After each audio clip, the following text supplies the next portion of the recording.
It's 35 seconds. Welcome back to the ATB Cowboys podcast. Obviously, Paul is not with us today. He heard Jesse was coming and went a running. Said no. Can you blame him? I'm going to host with Brendan at CD Piglet on Twitter. Brendan, where can we find you on Twitter? At Brendan_Smith26. Okay, so this is the start of season 5 of Building the Cowboys. It's where we bring a guest on and they do a mock draft. We talk about the offseason, stuff like that, and they do a mock draft. The person on today is somebody I disagree with more on Twitter than maybe any other human. There are Eagles fans I agree with more, but we love them anyway. Oh, man. Jesse Butler, welcome to the show, my friend. What's going on, guys? Happy to be here. Good to see you, man. Where can we find you on Twitter? Jesse14 on Twitter, X, whatever you want to call it these days. We are fellow Luka Laker fans now. I'm a Laker fan. He's a Luka fan. Luka fan. We're combined. I will be half watching that in about 30 minutes. So, don't pay attention to me when my head turns like this. But we're going to get started because, man, Jesse's crazy with his schedule. We ain't even going to get into it, but this poor man, we need to that's get all good. Rolling. Yeah, let's get into this. I'm ready for it. Excited. You started off, Brendan? Yeah. All right, so the best part of the NFL offseason is begun with the NFL Combine taking place. We have free agency in just like a week and a half from now. So if you've been a Cowboys fan for the last 20 years, free agency doesn't exist. It's not real, and which is very, very true. It's just sad. But our only hope is to get better, so that's what we're here for. So Jesse, I gotta ask. Were you a fan of college football first or the NFL? NFL for sure. I started watching in the late 90s. I was born in 1990, so I didn't really start getting into it until the late 90s. The first Super Bowl I ever saw was the Packers Broncos, John Elway's first Super Bowl win. So I really got into it late 90s. Was a Cowboy fan, been a Cowboy fan my whole life, mostly because of my mom. She was a Cowboy fan. Even though I grew up around the DC area, so I grew up in Redskins, Commanders territory. I'm surrounded by the enemy all the time, but I love it over here, and I love getting to trash talk them. Except for this last year, unfortunately, I couldn't really do that. But before that, I've had a lot of good time trash talking those guys. Yeah, they finally got 1 year. They got one. They finally got one, and it was a hard one for us to swallow. But hey, man, Jane Daniels, he's going to be a problem for us for a decade or so. So we got to figure it out.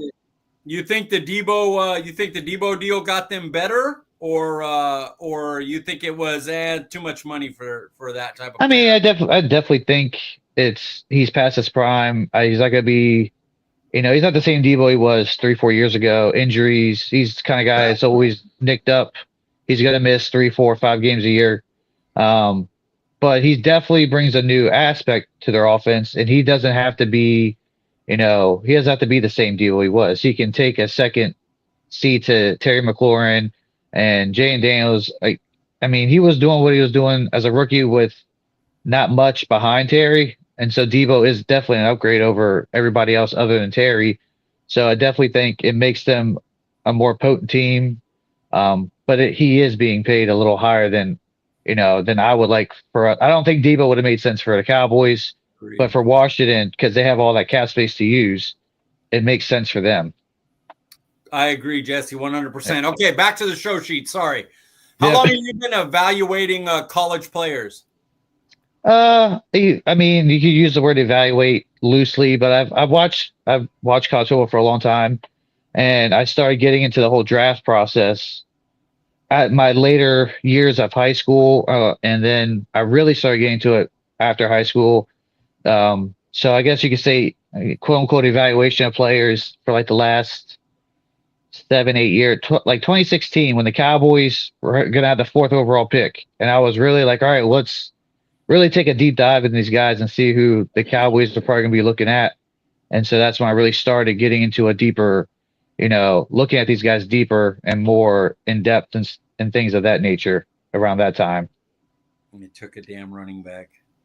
I mean, I love Zeke, and the debate can be. I love the debate between the Zeke Ramsey debate. Of course, hindsight says you take Ramsey at 4, and then you can come back in the second round and get Derrick Henry. If you knew then what you know now, we'd all have like 7, 8 Super Bowls. So it's I love Zeke. I enjoyed watching him play, but yeah, he definitely fell off a cliff a lot earlier than we would wanted him to. So, but yeah. Hey, if we don't take an injury-prone or character-concerned player in the second round, what are we doing? Like, come on, guys. Like, Right. You know what we have to do in the second round. It's it's a cowboy way. I legit have like Ben Morrison, Josh Simmons, I'm not 8 years old. Siobhan Ramel, like one of those guys that would fall to 44 and be the pick. Yeah. Listen here, Paul. I'm not 8 years old. Hey, man. All right. Well, who is the best prospect you've studied in this draft class? Well, most people would agree it's Travis Hunter. I mean, he's one of the few quote unquote blue chip can't miss guys in this draft. It's a pretty weak draft overall, especially in the first round. But Travis Hunter, he's got everything you want from a cornerback. He's great press corner, matches up man. He can play against the speedy guys. He has the speed to keep up with them. He can also play against the bigger receivers.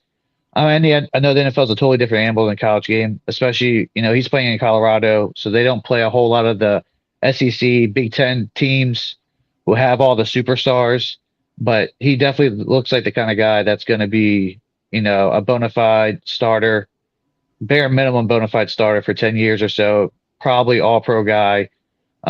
He's definitely checks more boxes as a corner than he does a receiver, but he still is so raw as a receiver that if he really wanted to focus on just being a receiver, the sky's the limit for him over there as well. But I think coming in day one to a team as a corner, he's going to be the team's best corner on like 99% of the teams in the NFL right now. So he's definitely the best player I've seen. I mean, Abdul Carter's right behind him, but I mean, Abdul Carter has the foot injury or ankle injury right now that people are a little concerned about, but I don't think that's anything to be too stressed about. So I wouldn't pick that Abdul Carter guy top 11 anymore, but that's just, oh yeah, I think 12 is a sweet spot for him. Yeah, exactly. Who's overrated in this draft to you? Here's a guy that you're like, I don't see him as high as everybody else is. I'm not as much of a fan as Michael Williams as everybody else. Michael Williams from Georgia. He's I still have him as a top 20, 25 player. He's definitely still first round worthy, no question. But I've seen a lot of people's rankings that have him top 10. I don't see him in the top 10 in my personal rankings. I think he's got the size that you want from an edge, but he doesn't have, I don't think he has enough counter moves. I don't think his bend off the edge is all that great. He can set against the run pretty well. You play in a team like Georgia that's full of superstars. When you're watching Georgia's tape, he doesn't pop off the film to me like some of the, like I like Jalen Walker a lot. And I know Mike has this feelings about Jalen Walker, but I like Jalen Walker a lot more than I like Michael Williams. I'm not saying he's to be a bust. I'm not saying he's to be a bad player. I just don't have him as a top 10 player compared to a lot of other draft analysts who do. I have Williams as a second round grade. I have Jalen Walker as he's a cheater right now, 2-3. He'll probably end up in the 2 when he runs. But you'll be proud of me. I moved Shamar Stewart from a 3rd to a 2nd round off his Raz. I think his Raz is good enough that you're like, okay, that's a guy you could take in the 2nd and be you think it's good enough, huh? Yeah. I think it's pretty good. I think it's pretty good. Yeah, I would do that. Yeah. We'll talk about him enough coming up. Which player is being slept on? That's good. Player being slept on. I like Dylan Sampson from Tennessee, running back. As a Cowboy fan, we're definitely in the market for a running back, and so I've done a lot of looking into the running backs this year. he has the potential to be this year's version of like Bucky Irving. He has home run speed. He's he's only 5'8", 200 pounds, but the dude, he can run. And when he sees a gap, he hits it. So I definitely think a lot of people have him somewhere in the rankings in the 60, 70, 80 range. I've seen a lot of people. I think he's a bit higher. I have him somewhere in low 40s. I think he's easily a second round player that I would be happy if Cowboys took at 44. If obviously if Gentry's gone and Hampton, those are the two guys I have over Sampson. I know a lot of Cowboys Nation likes Travion Henderson. I like Henderson. I have Sampson slightly above him in my rankings. I think he would be a dynamic running back to put into our offense, especially with all the talk Brian Schottenheimer's doing about improving the run game and off-counter runs that they did in Arizona and bringing over Adams to coach the offense. I think he would fit right in, especially if we got him and then also maybe re-sign Rico as a compliment. I think it'd be a really good way to improve our running game. Dude, that's wild. Sampson. Yeah, Mike, you and I were just talking about that yesterday. We were texting about Sampson. Yeah. On everything, I was just about to say, somebody just asked me about Sampson. Yeah. I was just telling them about it. It was yeah. I think he's starting to creep up boards. I think by the time draft day gets here, I think he'll definitely be late second, early third round guy for sure. And I think, that's just because of the nature of the running back position. These guys fall further than they probably should, in my opinion. So I definitely think he's the number 3 back in my rank. I think he'll start to creep up a lot of other people's rankings as well. Well, he's the reason why Tennessee's offense moved, at least bare minimum towards the end of the year. Right.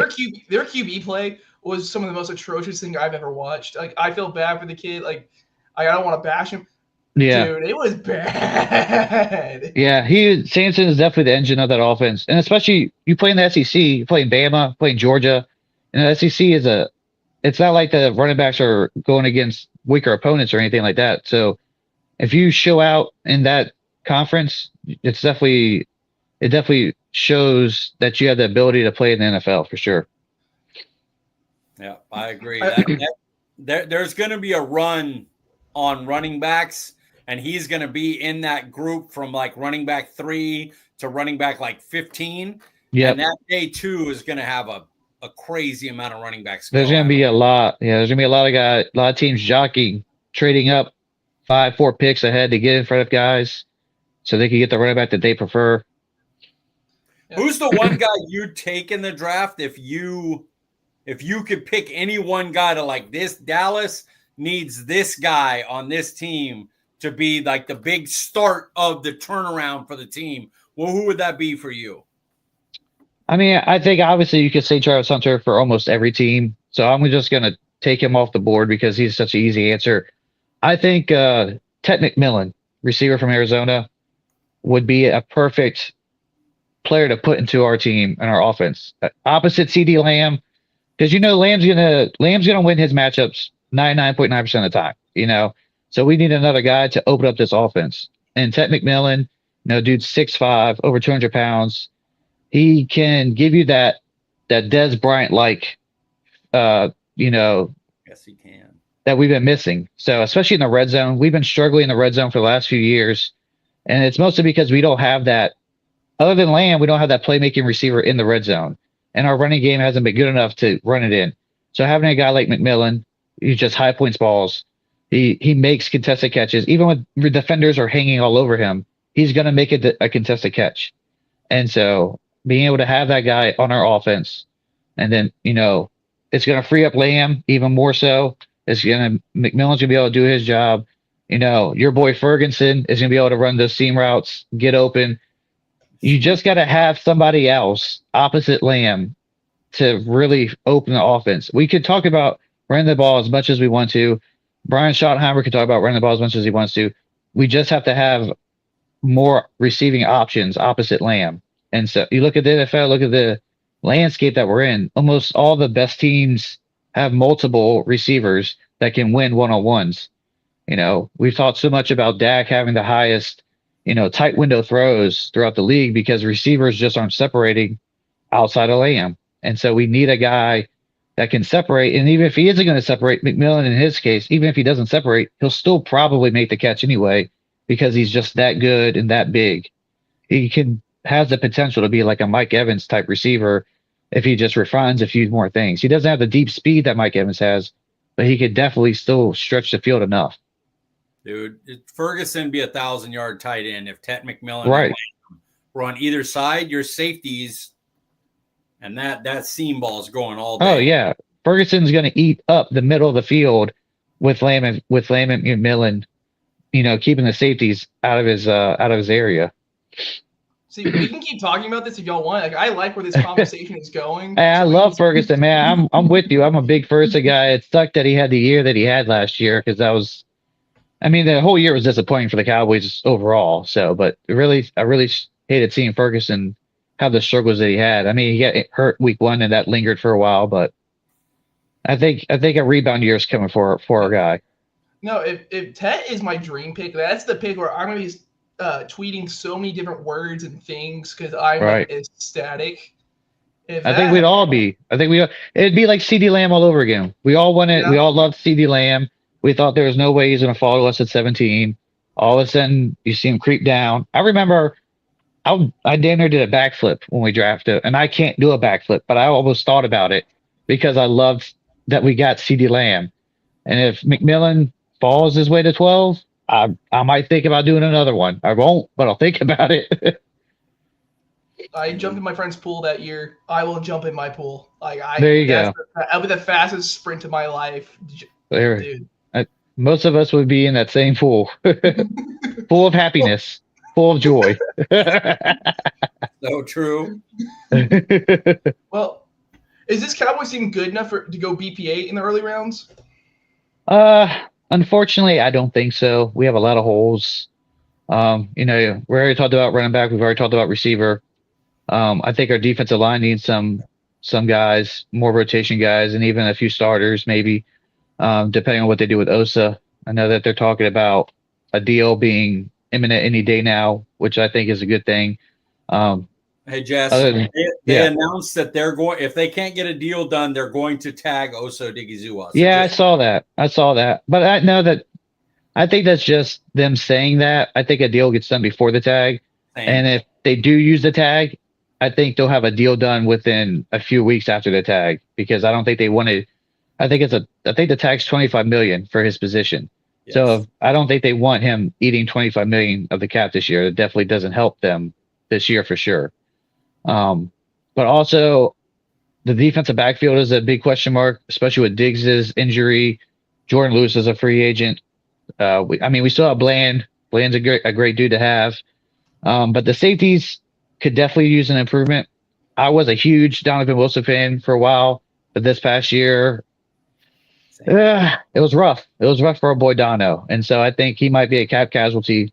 Malik Hooker isn't quite the same guy that he was a few years ago as well. So I think the safeties need some youth, some regeneration in that room as well. So I think we have too many holes to go best player available. I think best course for the Cowboys at 12 is a trade down like last year, grab some more picks, unless a guy like McMillan falls to 12, then you just run to the podium as fast as you can. Bingo. Oh, that's me, huh? I was too agreeing with you to get ready for the next question. Yeah. Which position do you think has the most depth in this draft class? Well, I think it's a position me and you have talked a lot about, the defensive line, edge, and interior tackles. Very deep. A great year to go get a starter. I think you'll be able to find day one starters, second, third round, maybe even fourth if a few of these guys fall. So it's a good Cowboys need a few of those guys. We have, of course, we got our boy Micah. We're probably gonna have Osa back, it sounds like. But outside of those guys, Sam Williams is gonna be coming off an ACL injury, so who knows exactly what kind of condition he'll be in. You hope that he's going to be back to the kind of form that he was before the injury, but you can't count on it. We've seen the Diggs ACL injury. We saw the Gallup ACL injury. Sometimes these guys just don't come back the same, unfortunately. Yeah. So we definitely going and D-Law's a free agent. So the defensive line definitely needs some guys, some youth, some some excitement. So it's a good draft for us to be able to pick a guy or two, maybe three, honestly, to go ahead and bring some youth, some energy to that room. Agreed. Man, I thought he was gonna go running back. To be honest, D-line, no, it's a good choice. Yeah, running backs are deep. The running backs are definitely deep, but I just, the combination of defensive tackles, interior defensive men, and edge rushers available in this draft is just, it's probably one of the deeper drafts for those positions that I've seen in a long time. It's also, I'll say, like, even me, who's not a running back guy, I kind of want mine round 3. Like, I'm not trying to look, even though they have good ones day 3, even somebody who's not a running back guy, I'd rather get my running back day 3. And if you could hit a D line or a second DT in day 3, I would like that more. So Dallas wise, I could see D line stretching better for us. Yes. Well, Mike keeps talking about day 3. Who is one player you hope the Cowboys draft with one of their 3 fifth-round picks? A guy I like is Nick Nash, receiver from San Jose State. Dude, he doesn't have. I have no idea. Yeah. Well, he fills the stat sheet. I think I got it here. He last year he had 104 catches, 1,300 yards, and 16 touchdowns. And he produces. He's not going to be a high draft pick because he doesn't have the athleticism that a lot of teams want. I think he ran a 4.57 40, which is, for a receiver, that's okay. But the dude 6'2", 203, and he can play inside and outside, which is something that you want, especially from a guy later round. Somebody's going to give you something different. He doesn't have to be locked into a slot, doesn't have to be locked into an outside. And, Dak loves guys that are going to be able to get open. And I think he has the ability to get open. I don't like saying this because I don't like comparing people to really good people, but I think he has the ability and potential to be like a Puka Nacua type guy. Day 3 receiver that no one really knows. Like you just said, you're like, I don't know who the guy is. Most people didn't know who Nacua was. Even me, I wasn't aware of Nacua that much until the preseason came along. But I definitely think Nick Nash is going to be a guy that whatever team he ends up on, he's gonna compete. The dude goes all out almost all the time. He doesn't shy away from competition. He puts his best foot forward and he just competes. And most of the time, his effort and competitiveness is gonna get through. And he's gonna make his way onto a roster. And then once he's on a roster, he's just make his way into like the top 3 receivers on a team. Somebody is gonna get a really good receiver day 3 with Nick Nash. And Cowboys have 3 fifth-round picks. So why not throw a dart at him? If he's still there, I mean, he could sneak and be a 4th-round pick, which we're out of right now. But if he's there in the 5th round, I'm definitely a guy I would take. With that question, I was worried about because I was like, what somebody's going to do is they're going to say a player that's a 3rd-round player, and I'm going to have to sit here and go, God damn, like this guy's going to be in the 5th. You pick Nash is probably going to be there in the 5th round. He just doesn't have the athleticism that people are going to look for. There's a reason why a Puka Nacua.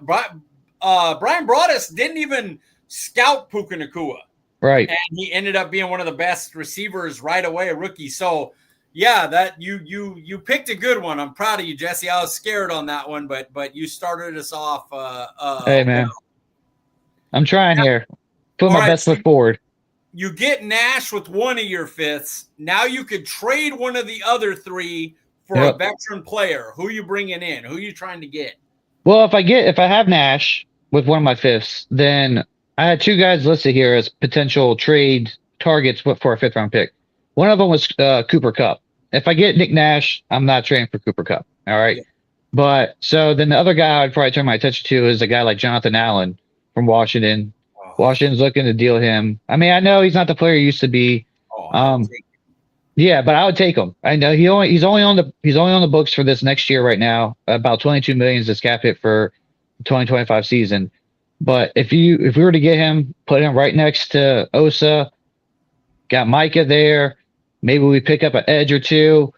Suddenly our defensive line is looking real good, and it's definitely Jonathan Allen brings a lot more to the table as far as run run-stopping ability. So if we were able to get a guy like Jonathan Allen with one of our fifth-round picks, I would be really ecstatic. That really shows that Jerry and Steven are trying to improve the roster, rather than just getting, guys who are down roster types like they have been for the last decade. But so if I had Nick Nash and Jonathan Allen with 2 of my fifth-round picks, we could draft a punter with other fifth, and I'd be happy. Yeah, I like that. I only feel like Washington's going to trade away Allen if they because it feels like they were for sure wanting Osa, and so with Dallas saying, "Hey, no one's talking to Osa. Like if he's a free agent, he's getting tagged. Like no one's talking to him. He's ours." I think that's the only way Allen was really going to come off their books without him, like because Osa will come back and be a little bit younger and all that. Yeah, well, they saw Deron Payne, and they had the guy that they just drafted last year, Jerzon Newton, in the second round as well. So I think they want to move Allen to one because I think you're right. I think they wanted Osa. Like I said, I live in the DMV. I live in Maryland, so I got a lot of Washington fans who are my friends, and they've been telling me, "Oh, we're taking Osa from you." No, you're not. All right, he's not going to Washington. But they do have Payne. They do have Jerzon Newton over there. So Allen doesn't really fit into what they want to do going forward. So I think he's going to get moved. I don't know if he's coming to Dallas, but I think he's going to get moved to somebody. I'm actually surprised they didn't try to move Allen for Debo, player for player, because San Fran could use some defensive linemen over there right now. So don't put Jonathan Allen with freaking Nick Bosa. Don't do that. I don't like it either. I was just surprised it didn't happen. How about if we go get Eric Armstead, the former Niner, or DeForest Buckner? Buckner. I love Buckner. I was doing that all last offseason. That was trade for Buckner, but then he re-signed, and it makes it hard to do. Yeah. You told me Buckner and Osa? Oh, that's nasty. Yeah. Now Mozzie's a positive. If Mozzie's your third rotation guy, yeah.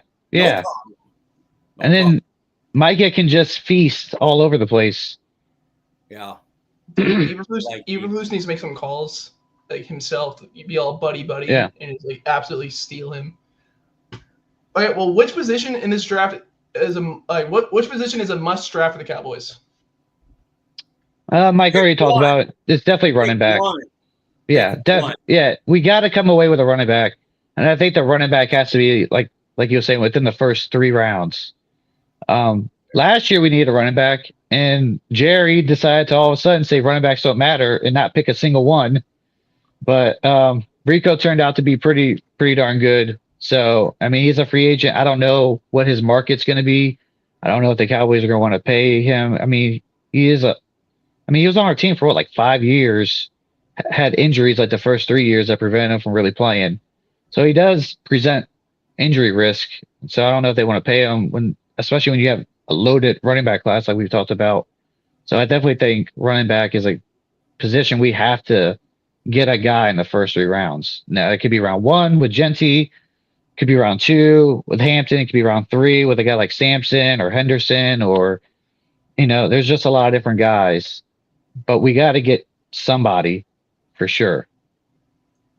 Agreed. Now, I believe we're on to getting into your mock draft. You have a set ready to go, 3-rounder? I definitely do. What did you use? Which site did you use? PFF, Pro Football Focus? What did you use for yours? I think it's a Pro Football Network. I think it is. Yeah. Okay, cool.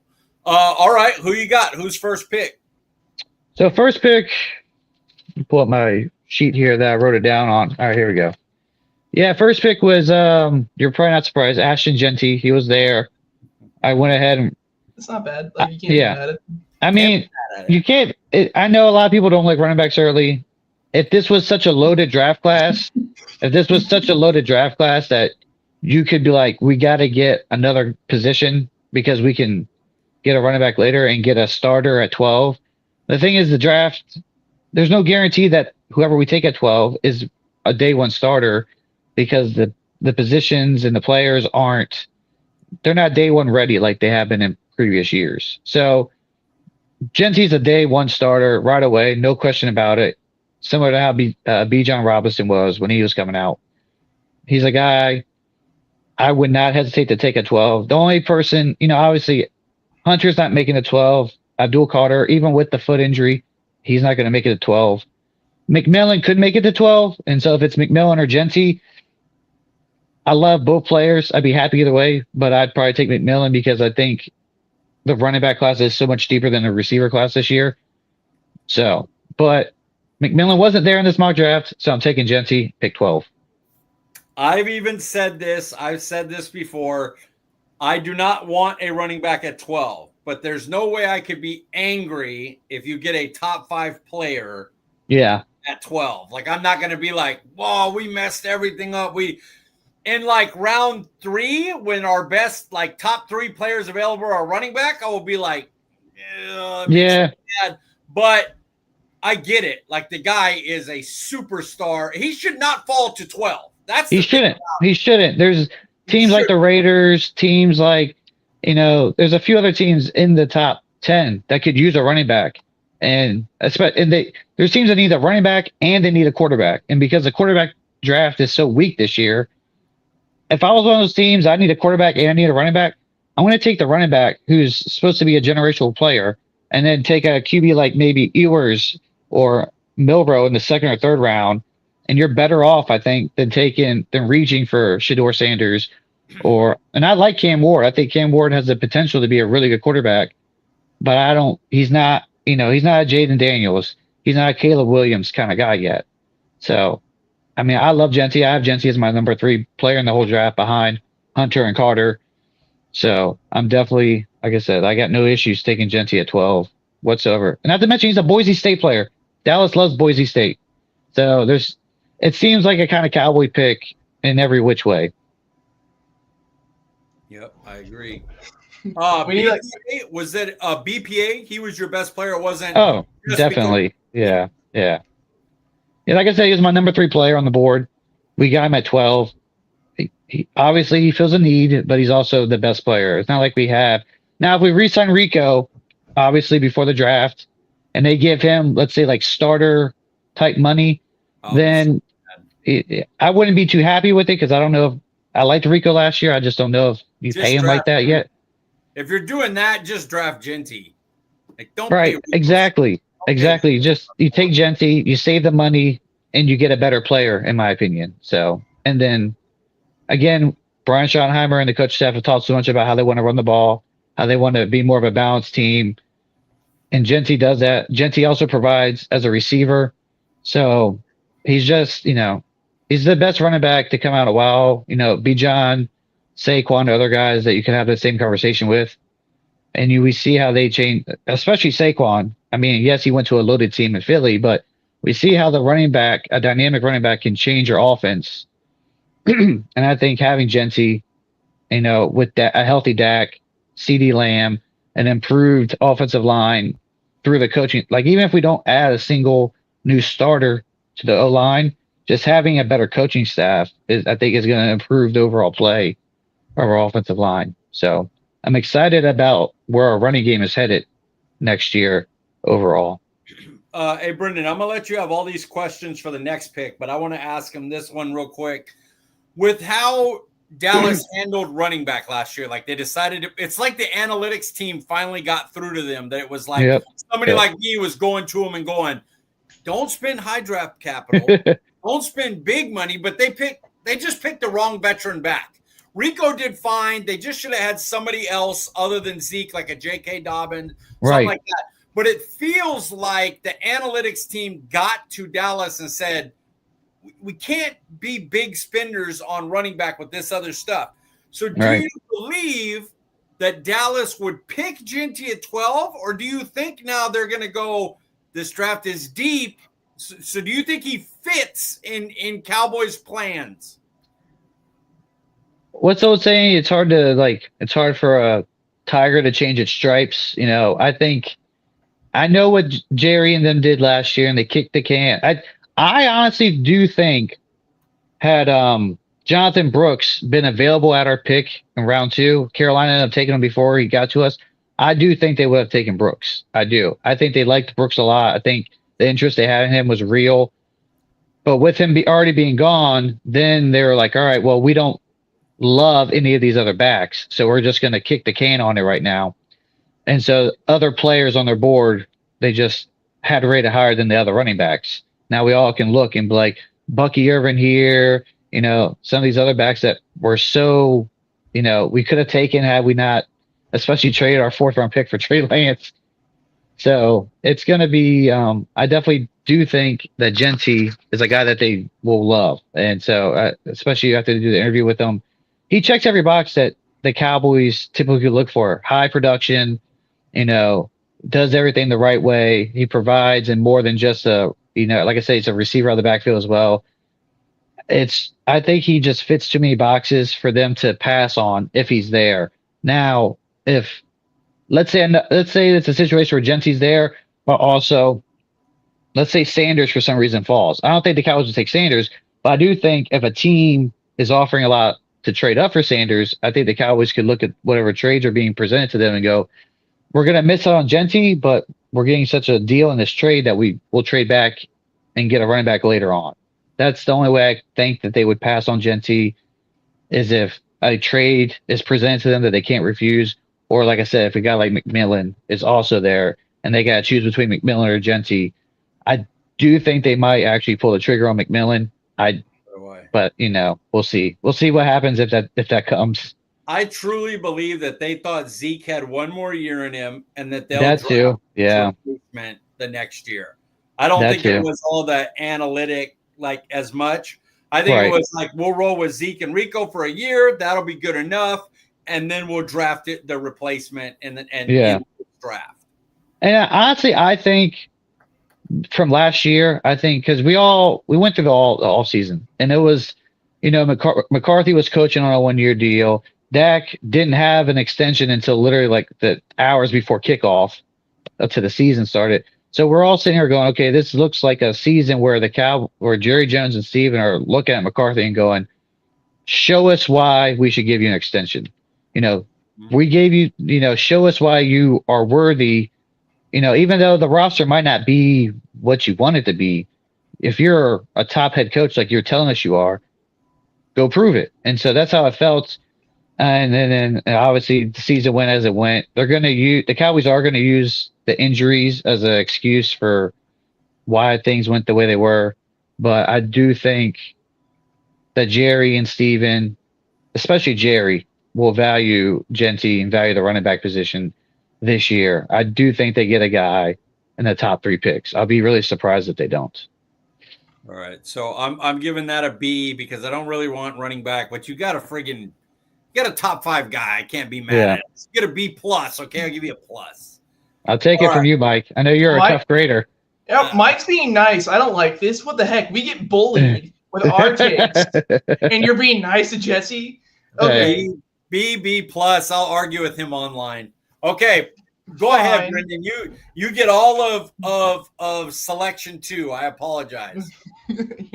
One last thing on Genty. I want to see Dak's interview 3 weeks into the season with having a running back / running game that can have 25 to 30 carries. Oh yeah. To see the happiness that he would have. I don't have to play hero ball 90% of the game. Right. Dude, he's just gonna do this, and it's okay, cool. Where's CeeDee Lamb on the post? Yeah, exactly. You get a guy like Genty.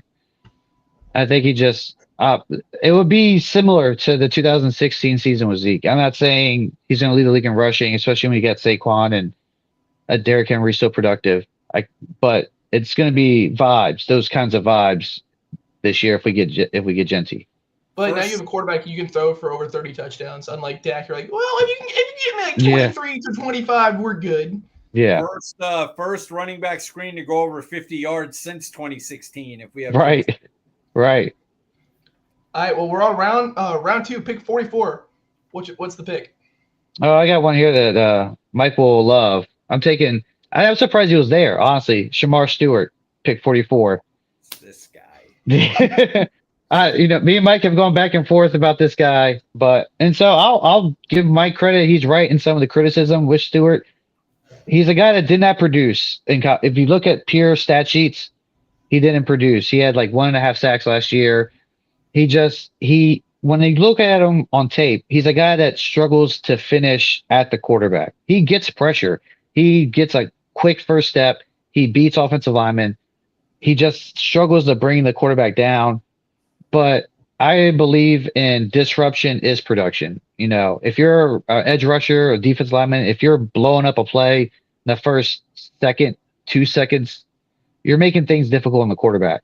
And even if the quarterback scrambles like a Mahomes or like a Jane Daniels will do and extends the plays and hits a 20-yard pass downfield, you still did your job as a defensive, edge defensive tackle. You disrupted the play. The quarterback just made a better play. You know, that happens, especially in the NFL. But the dude, he is explosive. You know, we already talked about the RAS score. The dude he's 6'5", 267. He ran a 4.59. He jumped 40 inches on the vert. He jumped 10'11" on a broad jump.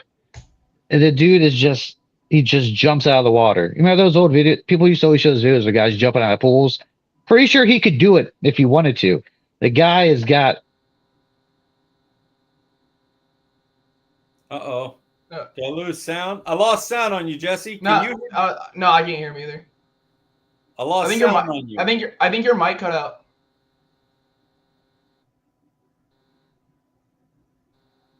There we go. You're not on mute, but I can't hear you.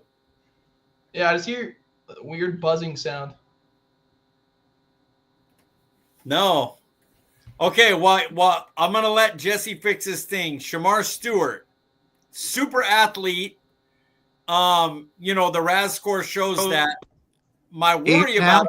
There he is. Okay, just have to take the headphones out. That's all. That was weird. Yeah, you just completely cut out. Yeah, that was weird.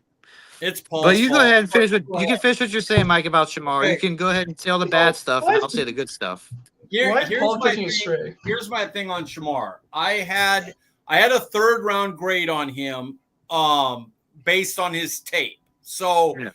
I think when he wins, it's because he's a big, fast, athletic dude, but he doesn't know what he's doing. So yeah. When I think about like, okay, where do I want to draft someone like that? Well, I want to do it in the 3rd round because my defensive line coach, my DC probably needs a year or two to work on, hey, learn these moves, to go with your speed, learn these counters, stuff like that. He to learn a game plan, to learn how to be a better pass rusher. But with an athlete, the ability of Shamar Stewart, I would understand taking him at 44 if he fell. Oh, I'd be ecstatic at 44.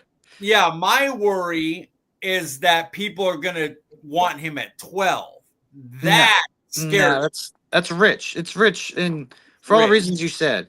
Even in a weak draft like this one is, taking a project, quote unquote project player at 12, when you have so many holes like the Cowboys have, it's I wouldn't do it either. But the trade downs, if we go from 12 to say 24, 25, pick up an extra pick, I'd take him there. But him at 44, like I said, I was surprised he was there in the mock. I would gladly, because like you said, he probably does need a year of coaching. And so just to teach him how to pass rush, because like you said, he wins on his physicality. He wins on being faster, stronger than most of the offensive linemen that he's going against. But I'm thinking about it in terms of him just being Dallas. You put him in a room with Micah Parsons. You put him in a room with probably the best pure pass rusher in the league. He's going to learn from him because he's very outspoken. Micah loves to teach. He's going to learn from Micah. He's going to learn from the coaches. And then Micah already wreaks havoc on just his own ability. You put in another guy, even if he doesn't finish. I know we had this conversation. You put in a guy like Shamar Stewart who can just collapse the pocket and force the quarterback to go in a different direction. Well, guess who's there? Micah's there to clean it up, or Osa's there to clean it up, or vice versa. Micah crashes the other side so quickly, quarterback's got to escape, and Shamar could clean it up. So I think when you have those guys with that kind of ability on the same team, it may take a year to see the full potential, but I just think, especially a team like Dallas, do you take him? Do you say, okay, the first year it's going to be some he's going to learn. It's going to be bumpy, but year 2, year 3, year 4, it's going to be, we could have the best pass rush in the league if we got Micah, Osa, and then Shamar learns, like you said, how to pass rush and pass rush with integrity and pass rush with, purpose instead of just being this mass of destruction that just kind of goes any which direction. So I love the guy. I take him at 44 in a heartbeat, but I might even take him earlier if we trade. I'm not going to take him at 12, but I definitely could see us bottom half of the first round. I'd be happy with him. So, I think I kind of know the answer from how you're talking. Was this BPA or was it more need? It was both. He probably won't be the best player available on other people's boards, but he was the best player available on my board because I have him as a top 20 player on my overall rankings. Yeah, but it's also need. Cowboys, like we've already talked, need defensive line help. They need edge rushers other than just Micah and Osa. Pass rushing in this league is a team effort. You can't just have one guy who's dominant, and be a great team, because then you just sound like the Browns with Myles Garrett. Myles Garrett will win Defensive Player of the Year 3-4 times and be dubbed the best pass rusher, but their team doesn't achieve much because it's just him. And you don't want that to be the same thing in Dallas with just Micah. Micah will win Defensive Player of the Year 3-4 times and be dubbed the best pass rusher of his generation. But then it'll just be like DeMarcus Ware all over again. We won't win much unless you have a guy opposite to help. What? So is he a Cowboys type of player? I think so, because the Cowboys, we already talked about second round picks. They take chances on guys. They take chances on guys who have off the field issues. They take chances on guys who are quote unquote projects, guys who have injury history. So I definitely think Shamar Stewart being dubbed a project player, he fits the Cowboys, and he like I said, he blew up the combine. He has the traits that everybody wants. It's just a matter of him putting it all together and being the complete package instead of just a guy who's fast and strong but doesn't produce. Yeah, he definitely fits that. Dallas loves the Raz score. They love it. So, yeah, he definitely would fit that. We on to pick 3. Is that what we're doing? Well, I thought you were gonna grade it after every pick. Yeah, I'm going B-. I gave you the B+ on the last one, so I'm going B- on this one. Yeah. I have a feeling there is a DT that I'd have rather had either Williams or Harmon or Grant or. They weren't there. I will say that the only D tackle that was there is a guy that you love, Walter Nolan. Oh my God, that's nightmare fuel. If I got to pick between those two, that's yeah. I like Walter more than you do, but if we re-sign Osa, I don't really have a need for Walter Nolan anymore.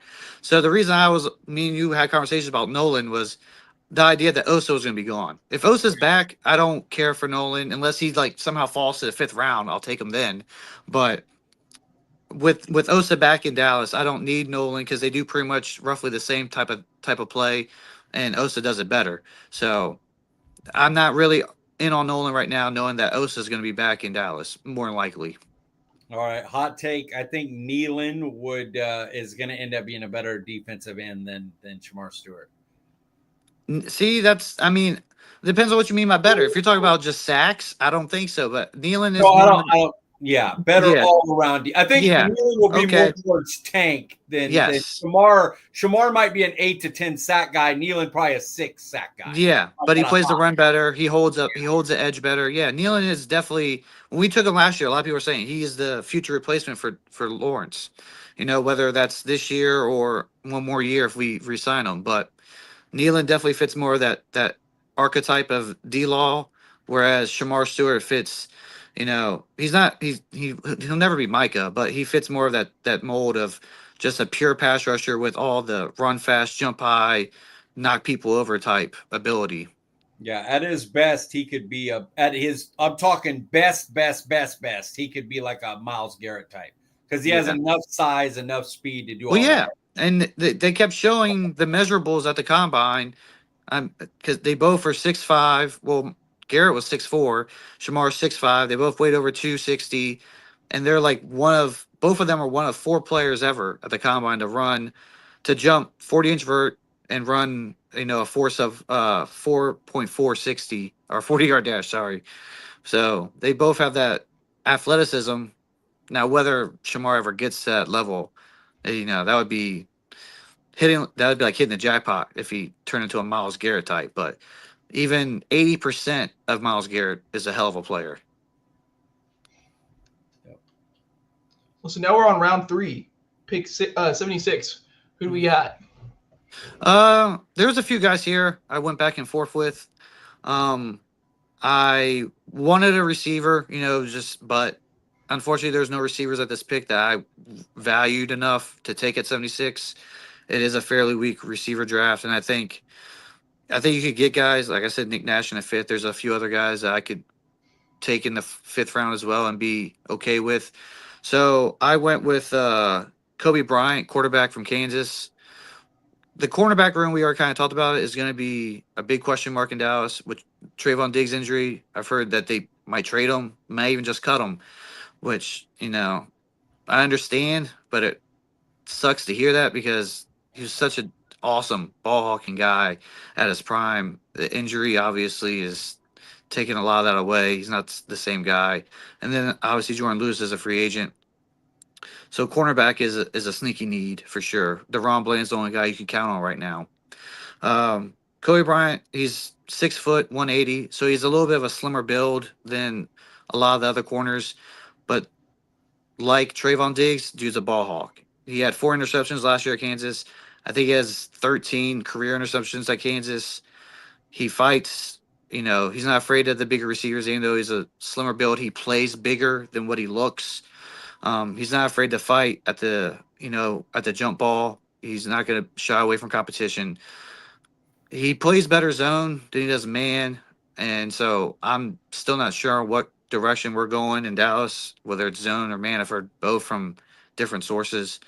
So if we're more zone, I think Kobe Bryant fits in better. If we're more man, then maybe we would look somewhere else, or he would just have to get trained up a bit. But I like him in that round. He was not best player available. There's other guys that had maybe a little bit higher. A lot of them were running backs, but because I already had Genty, I'm not going to take another running back in the 3rd round. D tackle was a position I also looked at. Again, there wasn't really anyone there. Omar, Norman Lott was there. I kind of thought about it, but again, he fits similar to what Osa does. I want more of a bigger run-stopping guy if I'm going to go D tackle. I didn't really have anyone there that I was in love with, so I went with Kobe Bryant. Hell of a name, so Hall of Fame name. And named after the basketball player. Oh, yeah. I think he fits. I had him as a 3rd round grade. I had him graded the same as I did Carson, who ended up falling to the 5th somehow. I like both those guys. I don't hate the value of the pick, but man, not getting a wide receiver or DT in your first 3 rounds is rough. Yeah. The board just didn't fall the way I wanted it with those positions. But that's why I like. I got the 5th round picks. I could trade for Jonathan Allen. I could trade for maybe Cooper Kupp. So I can address those positions through trade if I need to. You're lucky I don't know what running backs you had available round 3, because if there was somebody that I would have that's a starting level running back, you could have got him. I'd have been like, go back to round 1 and I'm teasing, man. I can't not give Kobe Bryant automatically gets a B because he's a 3rd round player. You got him in the middle of the 3rd round. That's good. But I'm gonna go B- because wide receiver DT, man, we need those. Not getting one of those. You know what I'll do is I'll give it a B, but Genty goes back down to a B from a B. Oh, okay. Great on hindsight now. I see. Yeah. Now that I have the hindsight, I can go back and go. Hey man, I agree. We need the D tackle. We need the receiver, but I'm not. I hate reaching for needs, even in the 3rd round. Right. Even I don't, and especially like I said, I talked so much about Nick Nash. If I'm in the 3rd round, I see a guy like Kobe Bryant, knowing we need a corner, and I see Nick Nash is still out there. I'm thinking, I could probably get this guy in the 5th round with my 3 picks. If I really want him, I can package some picks and trade up a few spots to really secure him. I'm not going to take a guy. I think the best. I'm trying to remember who the best receiver. I think a guy like Tez Johnson was there at 76, and I like Tez. I think he provides some value. I just don't think he. Yeah, I think I agree. He's more of a 4th round prospect, but and I'm trying to think of him in Dallas. What does he bring to the Cowboys? What he brings, I think, is less than what a guy like Turpin could bring. If they use Turpin more in the receiving game, I think Turpin could do more than what Tez Johnson does. So I don't want to spend a 3rd round pick on a guy like Tez Johnson when we already have a guy in the stadium that can do it already. So if I'm gonna reach for a receiver, I'm gonna reach for a guy that has elite traits and has a higher ceiling. And then I still really like Ryan Flournoy. If he gets more opportunity, he gets a full off season with Dak. I think he can really surprise some people and potentially work his way into more and more snaps throughout the season. And so, thinking about that, thinking about who I had there at 76, I didn't want to reach for a receiver just to be like, hey, I drafted a receiver. I hate the trade, but I low key like Mingo. I like he's a blocker. He's got size. He's got speed. I understand. Just it should have been for a 6th. If it was for a 6th, I would have been standing ovation for. I agree. For Dallas, but they just it felt like they panicked, the Cowboys, and it felt like it's no secret that teams in the league all feel like they can get one over on Jerry with these trades. And I feel like any other team would have give a 5th, like you said, maybe a 6th for Mingo. But when they saw the Cowboys call, they're like, "Hey, Jerry, we'll give him for a 4th round pick." Jerry's like, I'll do it. And Jerry thinks he's the smartest guy, but really, we all know he's not. So what we got wide receiver, we got DT. What other holes you think we have after the first 3 rounds? Remember, we have a whole day 3 of picks. Yes. But going into day 3, what are the things like we really need to nail this? We got wide receiver, DT. What are we thinking otherwise? I still think I would like to get a safety somewhere, just to bring in a camp and compete. Like I said, I think Dono's probably going to be a cap casualty. So you got Hooker, you got Wanye Thomas, who I like, but you can't count on him as a starter day 1. So I definitely would like to get a safety. Linebacker is going to be with Overshown's injury. I love Leafau. Dude plays like his hair's on fire, but we still need, do we bring back Kendricks? Do we go get another veteran linebacker to play? So linebacker is going to be a position. And then we don't have any quarterback outside Dak. So we need a backup QB. I like a guy guy from Riley Leonard. I think is a guy that could be a career backup, play starter for 3-4 games if the starter goes down, or a Colin McCord. So those are some guys that you could look at in round 6, maybe round 7. You just got to bring somebody in because right now, like I said, it's just Dak. So you got to get somebody. Getting a rookie quarterback, I think, is something they should do. Whether or not that rookie quarterback is on the roster day 1 or not, who knows? But it's something that they should at least, throw a dart at for sure. And I'll say that even if say Shamar and Colby Bryant aren't ready year 1 to be big time contributors, the team still got better because you added a guy that could take it 80 yards by himself on a play on a handoff. So, I know the question, did Cowboys get better from this draft? Yeah, if you had from a guy that does not want him, if you add Ashton Jint to your team, you're better because you're getting a superstar playmaker added to your offense. So, you need those. Yeah, you do. And every team would sign up to have a Genty. It's just a matter of some teams will pay the 1st round price. Some teams don't want to pay the 1st round price. So it's just, Cowboy, he'll be productive. You're not going to get Genty and then, he's not going to be a bust. He's not going to be a Trent Richardson type running back that you take in the 1st round, then he's out of the league in 4 years. That's not going to happen.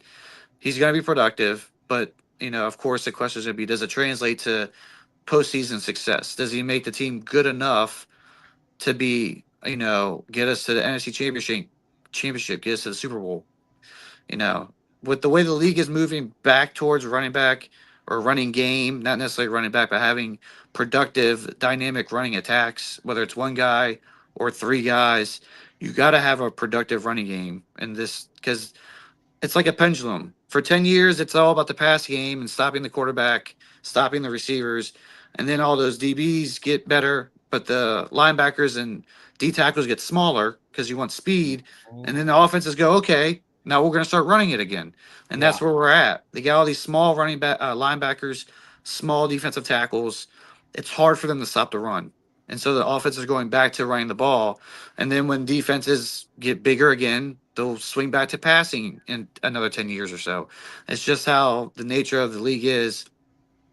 Also, we're in a bit of a drought, in my opinion, as far as elite level quarterback outside of Mahomes. You know, we went from having Brady, Manning, Breeze, top of the game, Rodgers. We had 5, 6, 7 elite quarterbacks for a decade or so. And now there's all those guys have gone except Rodgers. I mean, he's pretty much gone, but he's still around. Yeah. Now we just got Mahomes. You know, Josh Allen's great. Joe Burrow's really good too. Lamar's really good, but they're not the same echelon as the generation before us. So we're in a situation where the league is going, all right, we don't have the QB play, so we're going to start running it more. Especially, you got guys like Allen who can run. You got guys like Lamar who runs, Jalen Hurts who runs as well. So they're like, let's just build our offense about being able to run and be physical at the line of scrimmage, like Philly, you know, and like Buffalo is doing as well. The 49ers as well. Detroit, you got Ravens. All these teams are building up their offense, defensive lines, building up their running games. And the Cowboys would be wise to adjust and do the same. Not saying Dak can't carry a team. I love Dak. Dak is the top 5, top 6 quarterback in my opinion. But it's about making his life as easy as possible. And then when the game is down to the last 2-3 minutes and you need that quarterback to step up, he can do it. And I think that's the situation the Cowboys have to put themselves in is they rely on Dak to carry you for 4 quarters. That's hard for any one guy to do. We saw what Mahomes had to do against Philly and then 4 years ago against Tampa Bay when he had no offensive line. One quarterback, no matter how great they are, can carry your team. And so to help Dak in this mock draft, I got the best running back. And I think as far as the offense goes, that's the best thing they can do again, or get McMillan. You get Genty or get McMillan. That's the only way to improve your offense day one in the first round of the draft. Yep. Where are we at, Brendan? Changes? Is that me? Yeah. Yeah. So if I change things, I'm not gonna say I'd change Genty because I'd have to know who was there. But I'm definitely, y'all know me with Shamar Stewart. That is probably a pick I am not going to make. I like Nealon, and we have Parsons, and I'm not going to risk a top 50 pick on somebody for me. That's a very, very risky pick. Although if he does hit, you know, he's very Cowboys. If he hits, you could get a top 10 player. But you could also get a guy that just never gets it at the next level, and you don't know what you're going to get out of it. So that would be the change I would make. I would probably select someone other than Stewart's at 44. I do remember me and you going back and forth on a guy like Micah Parsons when he was coming out, and I think one of us came out pretty correct on that. So. No. I'm trying to go 2-0 now. All right. Even if I tried to say, well, I thought he was going to be linebacker, I had him at like linebacker 3 behind JOK, and so no matter how I sell it, I was pretty off on Micah Parsons. But I have no issue drafting an edge at 12 though. If I would have known he was going to play edge, I would have been like, that's fine. Draft an edge if you think he's good enough. My issue, of course, was like I remember. I'm not a linebacker early guy. I remember. We're comparing Shamar Stewart to Micah Parsons. I'm not. Again, I'm just saying he was right. I'm just saying I was right. He was wrong. Just calling it as it is. It is fun to. It's true. You got to be fair about it. It is fun to tell Mike he's wrong. It is. It's really fun. It's really fun. And I was 100%. Can we have like a live cam on you like during the drafts, like right before every pick? So we see you like contemplating like who is it gonna be, and so Mike's either like heartbroken and he's just like what the hell just happened, or he's like shockingly surprised. Like, Yeah. That's the only two reactions you're gonna get. He's not gonna be happy. He's not gonna be really pissed off. He's either just gonna be sad or like, oh. There's been some they did picks the thing. that have made me really happy. Michael Gallup, I was fired up. I loved that pick. I wish he never got injured. Yeah. But Dak was a guy. I mean, I didn't think Dak was going to be what he is now. But when we took Dak in the 4th round, I was like, that's a dude who's going to compete, and that's a guy that he could give Romo a run for his money. I didn't think that year, but I was like 2-3 years in, he'll be a problem. But he was a guy that I had an eye on as a mid-round quarterback, and again, I didn't think he'd be top 6, top 7 QB in the league, but I've also been wrong on players. Like, I remember when they drafted Tyler Smith. I visibly remember throwing my hat in anger. I was like, what are we doing? This guy is – I was not ecstatic about it, and now I have to eat it. Tyler Smith is one of the best guards in the league, and I'm very grateful that we have him now with Tyron and Zach gone. It's a sad time for our offensive line, but we got Tyler, so – as far as grading, I am going to go B-. The reason you're getting the minus is because we didn't come out with a wide receiver DT early, and I think we have to get one of those two. One of those two we got to get. Even with bringing back Osa, I think we need dudes at either. Oh, yeah, we do. I mean, we do, but at 12. For me, this mock draft, I couldn't pass on Genty at 12 unless McMillan was there, and I couldn't pass on Stewart at 44. And the only other D tackle that I had within that range was Walter Nolan. And I because Tyleik Williams was gone, Derek Harmon was gone. I do like the dude from Toledo, Darius Alexander. I like him a lot too, and he was there. So I guess you can have Alexander or you can have Stewart. But again, Alexander fits the mold of what an Osa does, and so I was looking for a bigger run stopping mentality D tackle over more of a quicker penetrating guy because we already have that. I mean, you could have two of them. You could definitely have two of them, but that. Again, the ceiling for Stewart for me is it's incredibly high. And I know the floor is pretty low too. So you're getting, like you say, you get a guy who's going to could potentially be 10 plus sacks every year, or you could get a guy who just doesn't figure it out and he just rotates between teams for 6-7 years before he's out of the league. So it's just a matter of when he comes in, is he going to put in the work to figure it out? And I think he could. I don't know the guy personally. I can't speak on his work ethic, but he definitely seems like the type of guy who doesn't have any issues. I haven't heard any off-field issues. I haven't heard issues of lazy play on the field. I mean, sometimes he gets lost because he's trying to do too much, or again, like Mike said, he just doesn't quite know how to pass rush with intent. But I do think with the right coaching, being in Dallas with a guy like Micah, it's really enticing. And for me at 44, I'd pull the trigger on it. And then again at 76, I wanted a receiver or a D tackle. I just didn't have any of the guys there that I valued enough to take at 76. All right. So I know you got to be up in a few hours here, my friend. So what I'm going to do is I'll eval Ollie Gordon on our next pod. That's not a guest pod. And okay. We'll go to one word. Re-signing Osa and losing Tank would be blank. What's your word, my friend? Wrote it down. Let me see if I can find it. I had it right here. Damn, what'd I do? Now, because of course I would forget the word after I wrote it down. Mine was okay. Okay. That's exactly what I thought. That's exactly what I thought. Okay. Like, I'm not going to be sad or mad about it. I'm indifferent about it. Yeah, I don't know. I can't find it now, but it was somewhere in the right. I think it was like justified or something because D-Law is older. He's going to be 33 this year when the season starts.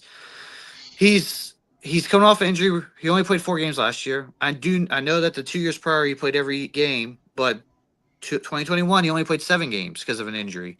So at age 33, coming off a major injury, is it more or less likely that the injuries mount up? It's similar to how it was with Tyron Smith. So it's, I wouldn't mind paying D-Law for a 1-year contract.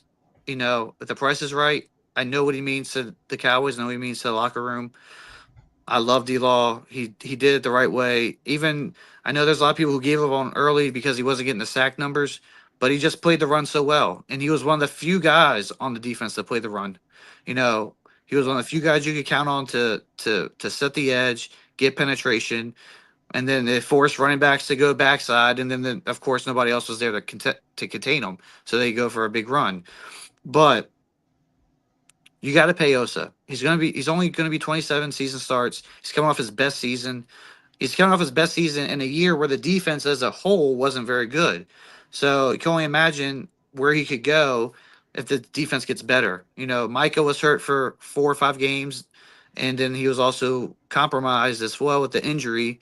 So you have a completely healthy Micah. Get him back with Osa, who's we've talked about before, Mike. The D tackle position is a position where you need a year or 2 years or so to get acclimated to the NFL. You don't just come in, unless you're Aaron Donald, you just don't come in and dominate right away. You're just 2 years.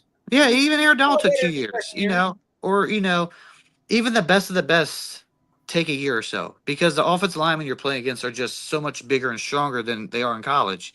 And the coaches are so much better at designing blocking schemes to take you out of the game that you can't just rely on the strengths that you had in college. You got to learn how to play the position. And Osa has learned how to play the position now. So now you got to reward him with the contract. I know it's going to be a little bit more money than people want to pay him, but that's just what the market is. The market is what the market is. You pay him, you bank on him getting better, especially playing next to Micah. You bring in more help along the way. So I don't like seeing D-Law gone. I didn't like seeing Zach Martin retire. I didn't like seeing us release Tyron Smith. I didn't like seeing Zeke get cut the first time he got cut. But these guys, eventually, you got to move on. You can't have everybody forever. It's going to come a point in time where we got to say bye to Dak. It's going to come a point in time where we got to say, bye to everybody. I remember I was vividly upset when we let Dez go. I love Dez, one of my favorite Cowboy players ever, right behind Emmitt Smith. But there's a point in time where they got to go because they aren't helping the team the way that you would want them to. So, love D-Law, but it may be time to wave goodbye to him. I agree, my friend. All right, y'all. It's time. It's that time. I'm moving the computer. It's time to close it out. Jesse, we finally got you on, man. And not bad. I'm not gonna kill you for the mock draft. It's not terrible, okay? Yeah, we'll wait. You got a running back in Stewart. I give you a break. Not bad, okay? Yeah, we'll wait for a few more of these before we really start laying into each other, Exactly. Where can we find you on Twitter, my friend? Just_Jesse14, just Jesse14. And in our group chat, well, we will be arguing about every friggin' thing in the world. This is how you argue, guys. We argue everything. We don't agree on anything. And look at how friendly we are. Yeah. That's okay. Hey, go Luka, right? Go Luka. Yes, he's playing. He's coming back. He was out for a minute. I don't know what happened to him, but he's coming back. So we'll see. Yeah, he does. He did that a lot in Dallas. He just sometimes needs a little breather. That's all. Yeah, we'll just wait till the playoffs. You'll really appreciate him then. He was my favorite player before he ever came to the Lakers. It was my favorite team and my favorite player. I know this isn't a basketball podcast, but Luka's my favorite player. My son's name is Luka because of him. Oh, look at that. We drafted Luka the same night that I got married. So Luka Luka's a part of me. And when we traded him, I'm done with the Mavs. I'm a Luka fan. The Los Angeles Lucas. All right. That's how I am. If he ends up going to Portland or Detroit, then I'll follow him there too. Nah, he ain't going nowhere. We're not stupid. We're not stupid like that ownership. We're keeping our guy. Mark Cuban never would have done it. I wish hell no, he wouldn't have. Mark Cuban would have fired Nico for even thinking about it. Yes. So agreed. At City Piglet on Twitter, Brendan. At Brendan_Smith 26. Go Luke on the Lakers, guys. He's got to hit the button. Hit the button. Hit the button. All right, guys. You got to hit the button.